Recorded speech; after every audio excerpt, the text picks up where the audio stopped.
అడగరానిది ఏమిటి ఉంది తెలుపవా సరిగా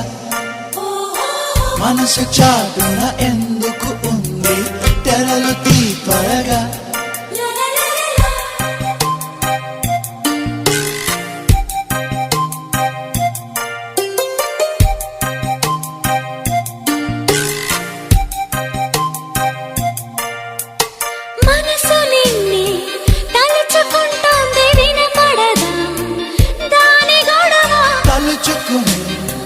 అలసిపోతుందా కలుసుకుని